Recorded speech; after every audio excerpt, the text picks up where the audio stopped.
এক লোক বলে যে নবী হাজির এবং নাজির, জি এটি শিরকি আকীদা। নবীকে হাজির মানে উপস্থিত মনে করা, আর নাজির মানে সব কিছু দেখছেন। নাজির মানে প্রত্যক্ষকারী দেখছেন, আর হাজির মানে উপস্থিত। এটি হচ্ছে ভারতের আহমদ রেজা খান বেরেলি তার আকীদা। আর তার উম্মত যারা নিজে বাংলাদেশে রেজবি বলে, যতগুলি মাজারপন্থী আছে এক কথায় তারা সবেতে সামিল, যেই নামই বলুক না কেন তাদেরকে, আর টুসি হোক, আর মাইজভান্ডির হোক, আর দেওয়ানবাগি হোক, আর অন্য কোনো হোক, নবীকে হাজির নাজির বলা আল্লাহর সাথে শরিক করা। সুতরাং সেই ব্যক্তি মুশরিক। আর মুশরিক যদি এই অবস্থায় মারা যায় এই আকীদা নিয়ে, কবরে যদি সেজদা নাও করে আর মনে করে যে নবী হাজির নাজির, তাহলে চিরকাল জাহান্নামে থাকতে হবে।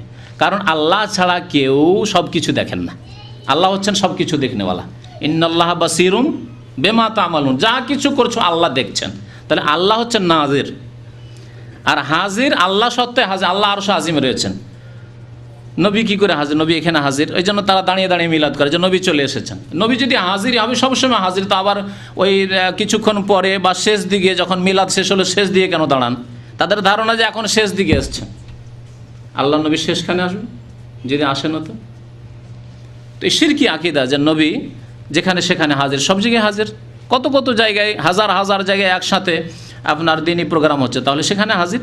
এসব শিরকি আকীদা। নবী করিম সাল্লাল্লাহু আলাইহি ওয়াসাল্লাম হাজির নাজির নন। যারা এই আকীদা রাখবে তারা মুশরিক, মুসলমান না, কারণ আল্লাহর সাথে অংশীদার বানাইল। জি।